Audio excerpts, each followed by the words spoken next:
Hello, my name is Luz. And my name is Lucy. Good morning. We are students from Hallen, a town near the city of Salzburg in Austria. Üdvözlök mindenkit! It means welcome to everybody in Hungarian. My name is Connie. First, I have to say thank you for this opportunity. Good morning, everybody. It's huomenta in Finnish. We would like to take this opportunity to help you how to approach a Swede in the best way. First, do not approach a Swede with eye contact. Then it's more likely she will run away than come up and say hi. Second, if you manage to get through the first greeting lines, the Swede will most likely try to end the conversation as fast as possible. Therefore, it's important for you to find an interesting topic, like the weather or something not too personal for the Swedes comfort. Hello everyone, ili dobar dan svima. It's an honor to be here. My name is Eva and I'm representing my school. The motto of our school is we are open to the world and the world is open to us. Notre école est pro-démocratique et nous encourageons les étudiants à participer à la politique. Par exemple, en octobre, nous avons participé dans un référendum des jeunes. Pour conclure, nous tenons à remercier le Parlement européen de nous avoir invités ici aujourd'hui. Over the centuries, we have endured plunder, distraction, famine, violence. But we're still here using the same words that Homer used. We all bring something valuable to our common European family. We bring endurance, ingenuity, and passion. Thank you. Dobar dan. Guten Tag. Bonjour. Hello. Even though we come from a small country, we would like to contribute the most to the European Union for a better tomorrow. We are happy we can meet you young Europeans and discuss together the difficult future of our continent. We also hope our presence here will make a difference and perhaps brighten the future for us all. Thank you so much. But what brings us together? Sharing, Diversity, conviviality, and optimism. and hope. And these are, on the smaller scale, what the European Union aims for. Because every single one of us is going to be another break in the European Union of the future. Merci beaucoup. Merci plat. Thank you.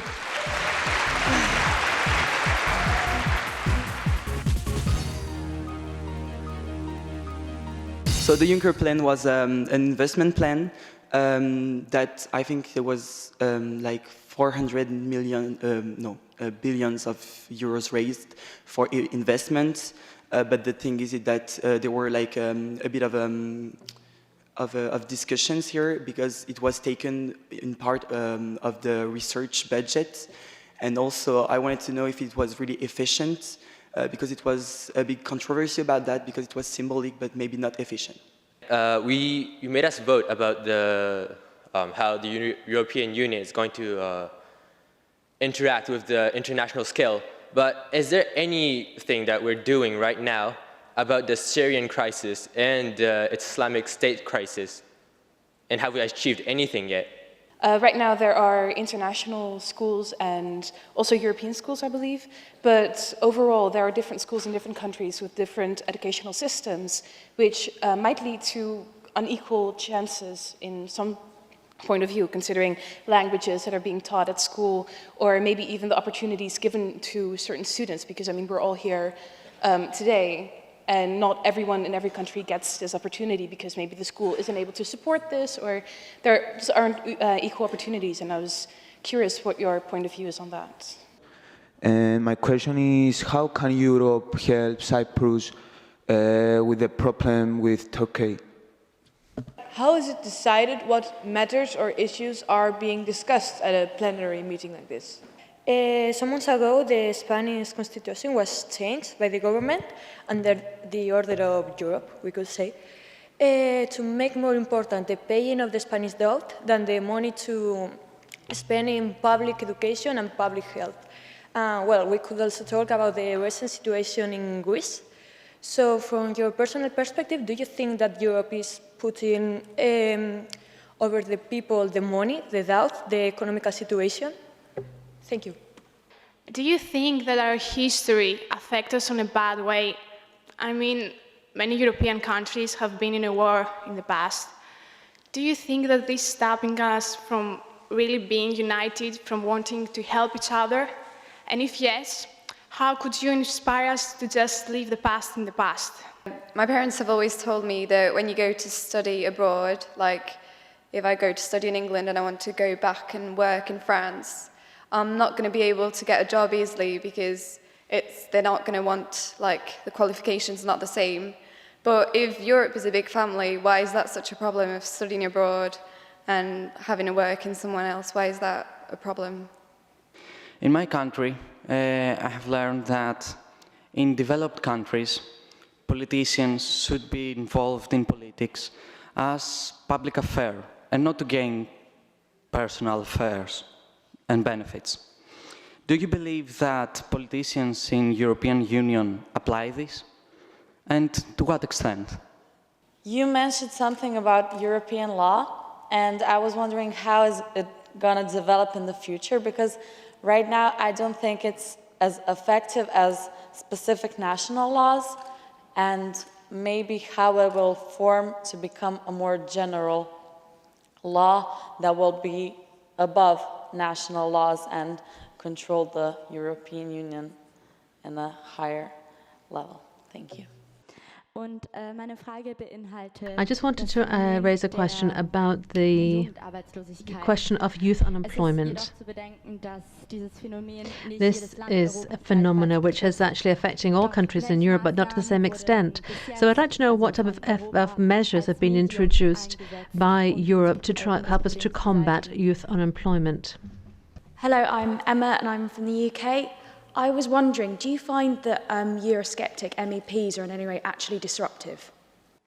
I just want to come back to the refugee policy that was mentioned earlier. You said that the EU wants to improve its efforts on the refugee crisis, and that you've got a list of those that come from safe countries and unsafe countries, and those who are economic refugees and those who aren't. I want to know, how can you do that? If you've got people who need help, how can you either help them or not help them, depending on what's caused their problems? They have problems. They need our help. How can you make this distinction? Thank you. We've heard a lot today about European identity and about national identity. My question is whether this European identity is actually ever going to give way to a European identity. And what about the individual countries, cultures and traditions? What will happen to them? Thank you. Another question on the refugees, but I think that there have been decisions reached on the issue of the refugees. But how are you going to implement this? How are you going to ensure that countries who don't want to accept refugees do so? Because I think the burden seems to be on certain countries, and others are actually constantly refusing to accept refugees. And how can we ensure that it is spread over everyone's shoulders and not just on a few member states? Thank you. Economical crisis is a current situation nowadays. Many people in Cyprus, especially young people, are becoming immigrants in order to find a job or a better place to live. How is the European Union helping them to settle with this situation? Thank you. There should be a European-wide regulation about clean energies, but this regulation should take in note each country conditions, so that if countries do not have the same ability to succeed into reducing their dirty emissions, it will be known. Our second point was that there should be taxes for great companies that do not use clean energies, and these taxes should be used for research so that the price of clean energy would get cheaper in the time. And the last suggestion was that EU should force maybe the governments not to invest into big companies because these are the ones who pollute the most. And as a last point, there should be recycling and solar collectors and everything that should be accessible and affordable for every citizen, every one of us, and we should be aware and we should know that it is accessible, so there should be a campaign about this. How you will force governments not to invest to big companies? The thing is that the European laws are higher, like there's a kind of hierarchy of the laws, and the European ones are above the laws of each country, so that if a country doesn't follow the rules, you can sanction them, so that will be a way.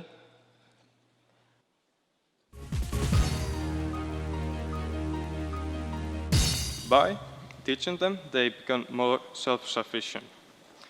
The education creates work. People can get employed more easily. With work comes economic growth, and economic growth is very important to developing countries because growing economy means infrastructures that they can get more easily. And we can support the growing economy by investing in their countries, and we can also lower our taxes when they want to buy something from us, so they can get resources more easily. Also, they can set up taxes on imported goods, so their country's products will sell more, so the development countries get more money. By helping them, we become more united, and united we stand, and divided we fall. Yes, thank you.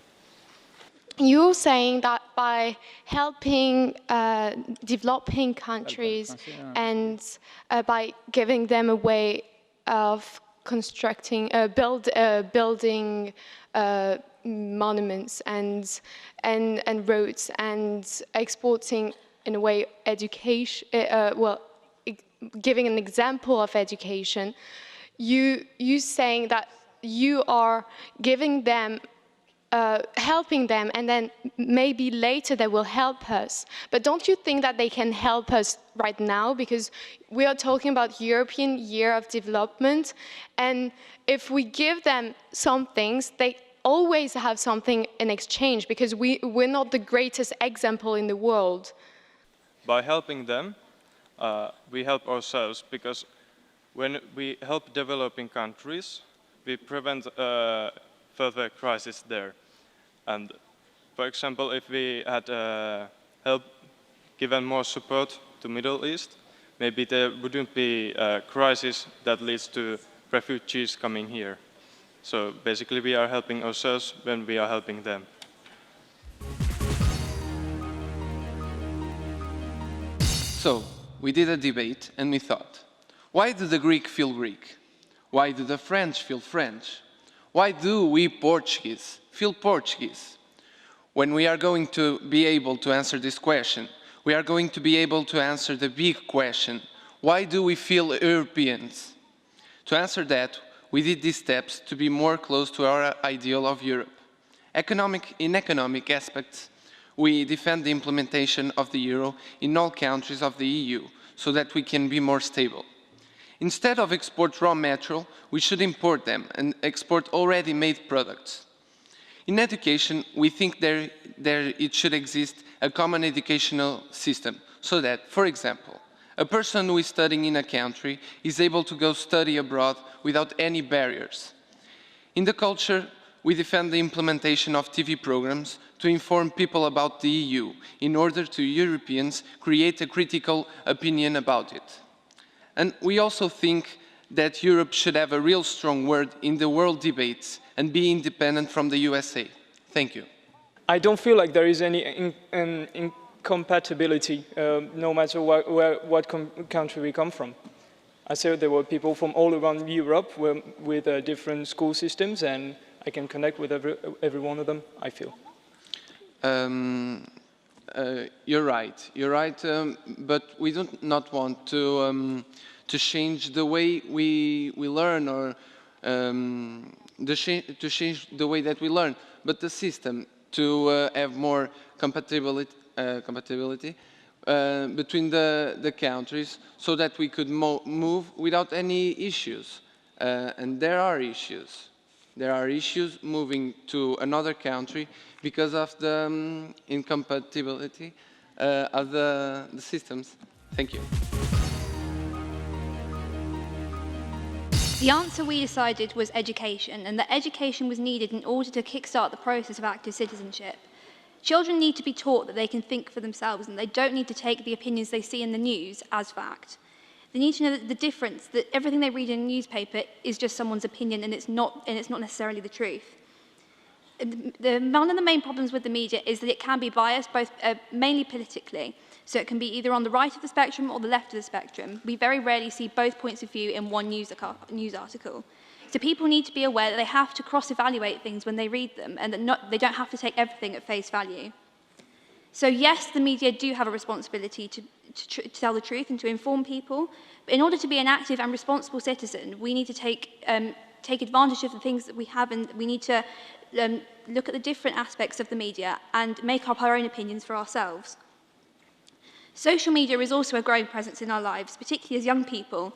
And many people see it as a bad thing, but there are positives and negatives, particularly when spreading information about news and current events. Many newspapers now have their own social media accounts, such as Twitter and Facebook, and one of the main reasons for setting up social media sites was so people could have a platform on which to fill their own, on which to place their own opinions. But people need to be taught that they can treat social media just as they would treat a newspaper or something they would see on news on the television. It's not necessarily fact. And just because it's got 1,000 comments that agree with it doesn't mean that it's necessarily true. Obviously, one of the things we did discuss was that you cannot regulate the media. We have freedom of speech, and well, to a certain extent, there are limitations, but for a lot of it, people are allowed to say what they want, and they're allowed to express their own opinion. You have to allow people to have their say, but in order to allow that to work, people have to look at things objectively and make up their own minds, rather than following blindly like sheep. So just to reiterate, just because lots of people say something doesn't mean it's necessarily true, and we need to make sure that people know this. Thank you. I just wanted to ask whether you think that we should absolutely not pose any measures to the media and limit them with any way, because I think that many times media works in a way that is offensive towards some groups or maybe countries, and that then they should be limited. There is a difficult balance to strike between freedom of the press and freedom of information, and what you can and cannot say in the media. And obviously there are limitations to what you can't say, because things that can be extremist and can be incredibly offensive.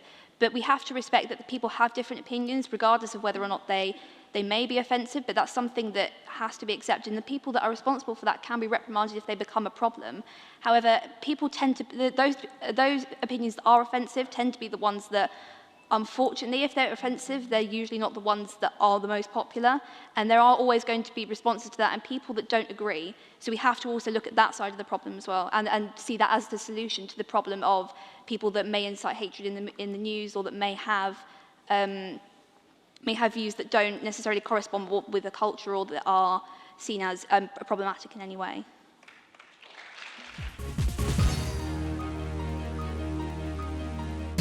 First of all, we thought about provide more internships at high school. That means we would like to give students a work experience, so they should be able to do internships, to create an idea on what they're going to study later. So that would be, for example, a 2 or 3 weeks work experience at companies. And we think that at school teachers should explain how work works. So teachers should give students an idea from the early age, more information. So the information should be accessible to students. They should know how work works to, really to create a work state of mind. Another second step that should be taken to avoid unemployment is to change the law that a child is allowed to stop school early. Everyone should get the same education till 18 or 17. Education should be equal and cheaper, able to offer a high level of studies to provide better qualifications for youth. Another possible solution would be to incentive companies through the help of governments by providing subsidies due to provide more jobs for unexperienced youth. This is a way to create work. Have you got any intention of creating, so to say, a different subject for schools, so that a kind of a course can be set up about this? Absolutely. That is one of the main things that schools should be concentrating on. Is what my colleague said, is that children should be taught from a young age about the work life. And growing up with this, meaning different classes talking about how the world of work works, and so that you can get an idea of what it is that you want to do with the rest of your life. Because we're asking 15, 16-year-old children, what do you want to do when you're 30? What do you want to do when you're 40? They have no idea. So if we start making classes and teaching children what it is to be an adult, then life will be so much more simple. First of all, we think that all the states with a powerful economy should take more refugees than others. You should take as example Hungary and Greece. Secondly, all the situation should be taken to a world level. That means that Arabian countries could help us by giving us, for example, money. It should be important to provide help for immigrants as education, work, give them clothes, food that is dropped from restaurants or supermarkets. We should go to the source. That means stopping the gun traffic and the war. We should share with the people or with the refugees the importance of human rights. The transport of the immigrants should be more safe than it is now, as we saw that there are so many victims through these bad conditions of transport. Europe should identify the refugees when they get in one country, so that priority lists can be done for pregnant women or families with children. We should educate the citizens of the welcoming country about the migrant situation through media. The result would be solidarity, a peaceful way of thinking and living together. Integration, of course, would be easier. We should help the refugees before they get in one country by healing them so that they can get safe in the welcoming country. I would like to thank you for your attention. I would like to say something. Some of you may be skeptical by saying, yeah, some bigger countries won't want to take some state immigrants. I understand. But earlier, when we debated about it in small groups, I came up with a quite funny metaphor. Remember when you were kids, you hated broccolis. Everybody hates broccolis, you know that. And in the end, your dad told you, eat them. You ate them. Look how good we became as kids. We're amazing, right? We're a good bunch, smart, well-educated. And it's kind of the same with the countries. They might say, no, I don't want to have some immigrants. I don't want to take any refugees.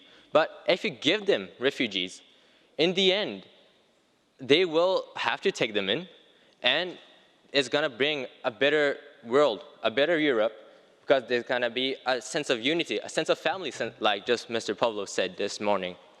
This is a big family. If we don't help each other as brothers, sisters, mothers, fathers, cousins, little kids, I don't know, even dogs if you want, a pet. If we don't help each other, we're not going to get to anything.